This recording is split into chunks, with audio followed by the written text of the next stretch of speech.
Kahalaya Hawa Ba Shema Mashiach Yawashai, Bahashem Harak HaKadesh, Brakataya Hawa, Brakataya Washai, Brakatham to the Akim, and Wakim out there keeping his word truth in all sincerity, teaching the downfall of Esau. It's like Esau, 2/3 in this wicked kingdom.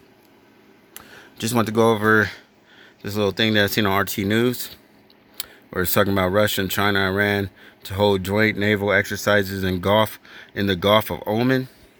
Now, there's a lot of people over in Oman right now, even like YouTube stars in Oman, partying and doing whatever things they do, making it be a beautiful place, they say, or saying that it's a beautiful place. But, you know, Kim Jong-un, Lil Kim, he said that, if they don't raise the sanctions, he said Merry Christmas to America.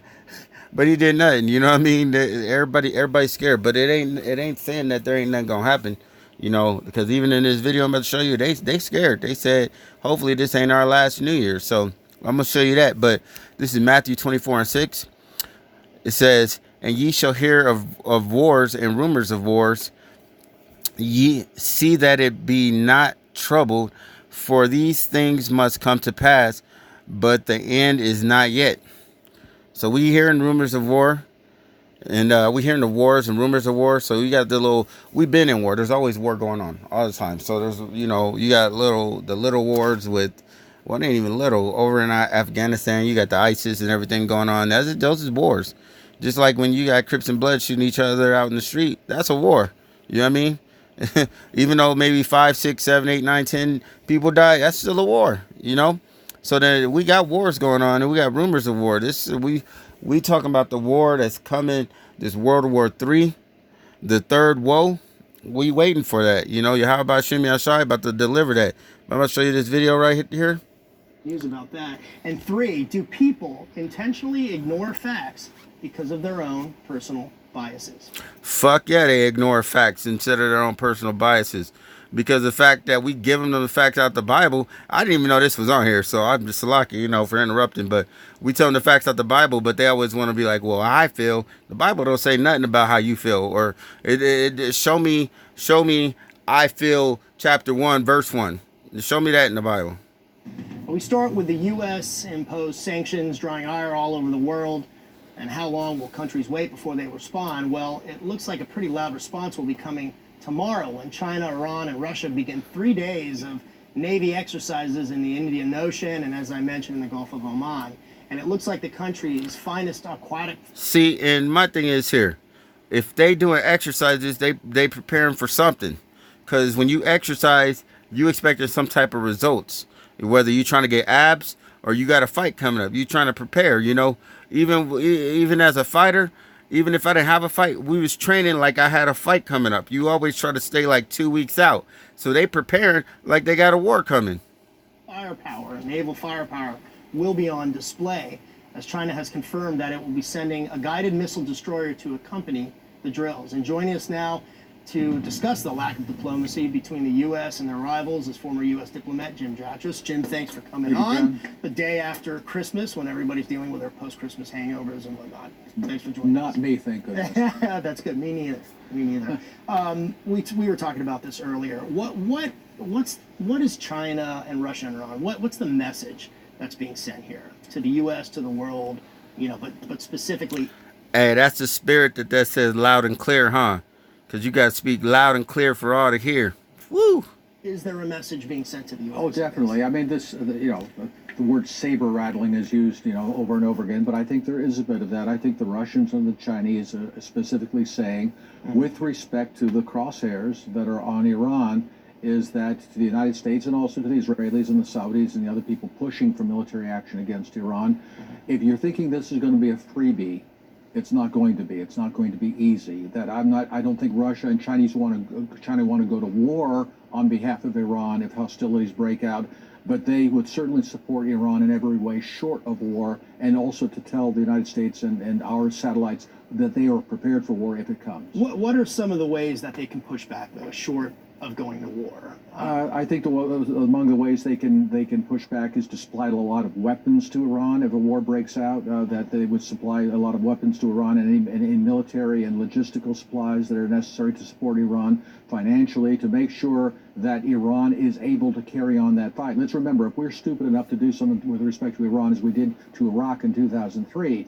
Iran is a much bigger country, a much more difficult country to defeat militarily than Iraq was. Absolutely. And how likely is that? You know, we've talked about it. I've talked about it with you. We've talked about with Michael Maloof, who's going to be on after you. You know, but what is the likelihood that the U.S.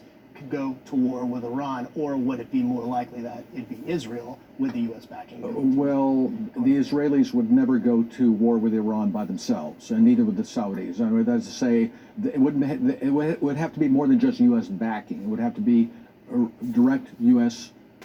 Participation. In other words, the United States carrying the load to do their dirty work for them. They're not going to do it on their own.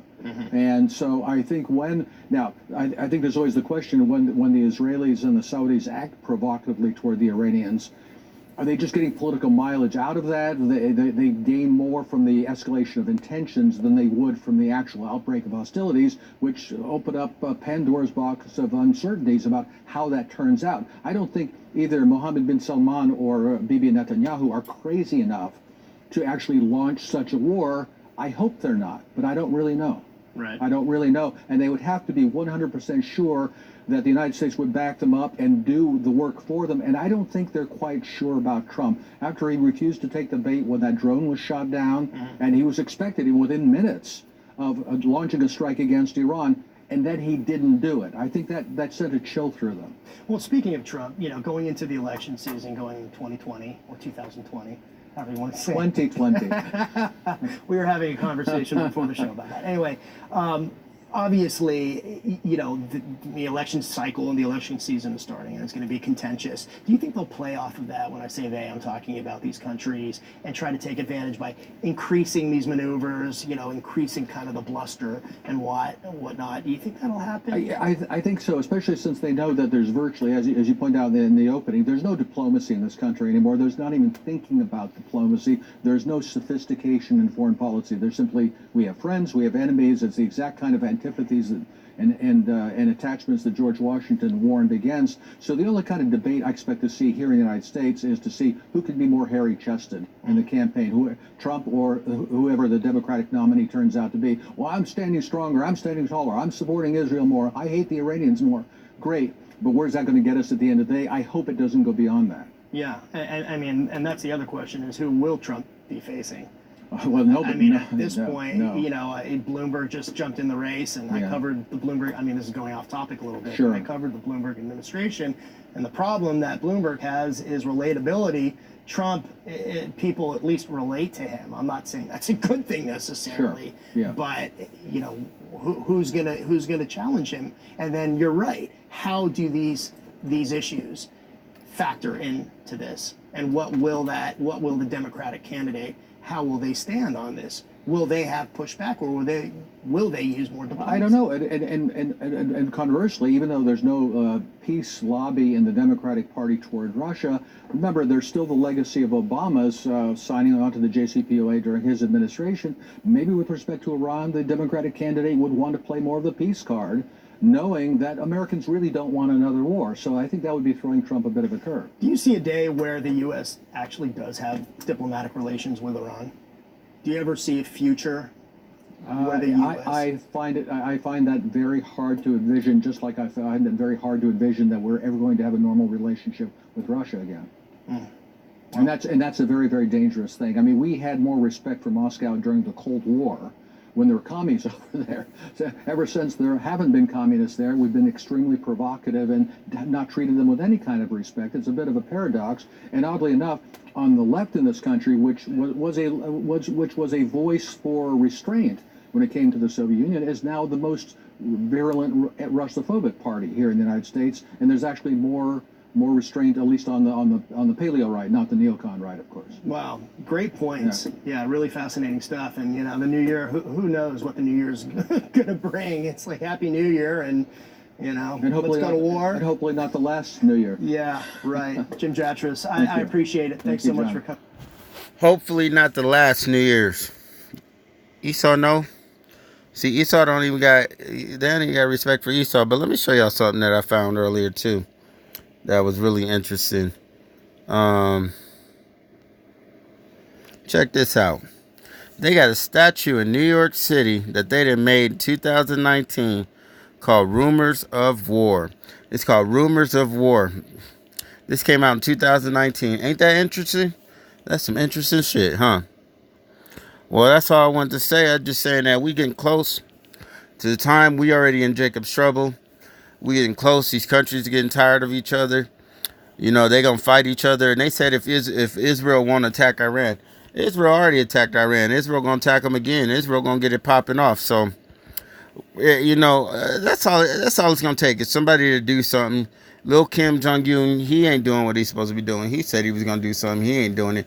But we ain't got to worry about it. It's going to happen. It's going to come to prophecy. You know, right now we in the times of, you know, needing to keep your faith, you know, to prove to Yahweh Shem Shai, you know, that you one of his, I don't want Ratazah, Yahweh Ratazah, one of his elect, one of the 144,000. You know, try your best to make it to the 144. You know, if you don't make that, maybe you be a 1/3 at least, but don't try to be no 2/3. Because right now we in the time of, it's a lot of wickedness going on, and you know, you got all these seasons and everything going on that, you know, we can slip up and we can fall down, you know, because, you know, we really about to have that spirit up on us to be tested a lot right now. So with that said, I just want to say, keep your faith, you know, keep strong, pray without ceasing. You know, even if you got to close your eyes and just, you know, pray and just ask you about Shem outside, just, you know, give you the strength to get through something, you know, to stop sinning, or, you know, to give you the strength for you not to be lazy, or give you the strength to put out another video, give you the strength to get through sickness. You know, even if you just say it out, just say, you know, can you help me get the strength? You know, that's still praying. You know, you speaking out, you know, you speaking to him. Because, yeah, it's going to be a lot of demonic attacks and a lot of tests right now. You know, you're going to be tested right now. You're going to go through, you know, your spiritual highs, spiritual lows. You know, you're going to have different agents and people coming up to you. And remember, judge by the Spirit, because even some of these agents, some of these people that's agents is going to be, they going to change and be like asking you questions, because they going to figure out that it's nothing but we talking the truth, you know? It's going to be, oh, man, I had something slack you. Oh, yeah, like that the first thing that said, you know, said on the video, like, or when I started playing the clip, said that, do people care about the truth or do they care about their feelings?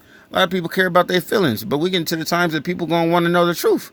So their feelings about to go out the window. You know, people when they feelings, you're going to lose friends, family, everything. Just be prepared to be alone. You know, right now, how about Shem Yeshai? He's going to be sending a lot of spiritual signs and things out to you. You know, things to keep you in, you know, in your walk, you know. You know, he may just, you know, he may send some animal to you, you know, to just, you know, wake you up and keep you happy. You don't know, you might see some butterflies or, you know, just something you don't usually see. You know, just keep your eyes open, keep your, you know, for some spiritual stuff, you know. Because it's going to be some spiritual attacks. And then, you know, you might just look to the side and see like a deer run by or something, you know, when people trying to clown on you. Even though it just seemed like a lot of people say that ain't nothing spiritual, but you know what? You may look up, see some ravens, or, you know, whatever it is that, you know, Yahweh Shem Yashai gonna send you that put that smile up on your face and be like, you know, Tawari Yahweh Shem Yashai. He might send you over. See, you might see a rainbow at nighttime. You know, you might be going through something and you look up and then see a chariot fly over. You know, whatever he's gonna use. You know, Yahweh Shem Yashai. You can't put a lid on him. You know. So chariots can look however, you know, you don't know how it's going to look. You know, it's just going to come. Because to say that he can't do something one way, that ain't true. You know, how about Shem Yashai is going to deliver us in all sorts of ways, whether it's spiritual or physical. So prepare yourself, you know, for the wickedness that's going on. You know, keep yourself prayed up. Because, you know, it's we at them times where we going to be falling and slipping and people going to be quitting. You know, people going to fall and they ain't going to be able to get back up, you know. And it's going to be, these demonic attacks going to be hard, you know what I mean? So just, you know, keep praying, keep your faith, you know, and just stay focused the best that you can. Do whatever you can to stay focused, whether you got to, you know, shoot a video or you got to read a scripture, or, you know, sometimes you be going through other people's videos and they give you an idea for a video. Do what you can, your best, you know, to stay focused. And you know, I understand we get burnt out too. So sometimes, you know, you might have to just be like, you might have to stop and watch a movie. You know what I mean? And sometimes in the movies you find something spiritual and be like, you know what, let me shoot a video on this. So all I want to say is call halal Yahweh B'Shem Mashiach Yahushai B'Shem Barak HaKodesh Barakatah Yahweh Barakatah Yahushai Barakatah. You know, Salakia. I just got done watching Book of Eli, and man, no lie, these women are gonna be used against you, especially right now. So prepare yourself, cause you know I was at the bar eating some chicken wings the other day, cause this is the second time I went to this place, or third or whatever, cause they got some decent chicken wings, and I'm sitting there, you know, the regular bartender, you know, she comes up to me, she's talking to me, and they're talking to me about the Bible and stuff, because I guess she overheard me a couple of days ago talk about it when I was ordering chicken, talking to this guy about it, and then out of nowhere, other women just coming up to me, giving me their phone numbers, you know, asking me for my phone number. So be prepared. These women is ready to jump on shit. But, you know, you don't be, you know what? It's not about the coochie. Remember that. We don't want just the coochie. We want the love. The glory of the man is the woman. But realistically, the glory of the man is how about Shimmy outside. So, you know, if they ain't trying to get down, which they ain't, they're not trying to get down with y'all about Shimmy outside. You got to stay focused. You know, they trying to get you to get off your game. They trying to get you to sin. Trust me. They want to act like they want to get in your life and everything else. But realistically, these women are wicked. They just trying to get you off. You know, you can accept the number. You know what I mean? But I wouldn't call them. Like, I ain't calling. So if I was you, I wouldn't. That's because you're going to be in them times. Women going to start just giving you numbers. Just like I've been telling this other dude that was working with me before he just left and quit. You know, he had some women from California talking to him. And, you know, I told him, I'm like, these women just trying to get up out of here. Everything's getting too expensive. They can't afford stuff. They about to lose their food stamps. You know, just prepare for women to start coming. But remember, the wickedness of the woman, you know, they going to distract you and try to get you off the game. You know, just because they say Shalom on, that don't mean that they really down with the Most High Yahweh Shimmy outside. Just because they say they down with Isaiah 4:1, that don't mean they're really down. Because women don't know how to love us. And right now we want to be loved. And the only thing we can be loved by is Yahweh Shimmy outside. That's it. Because otherwise they're going to distract us and they ain't going to help us get to this kingdom. So with that said, Shalom.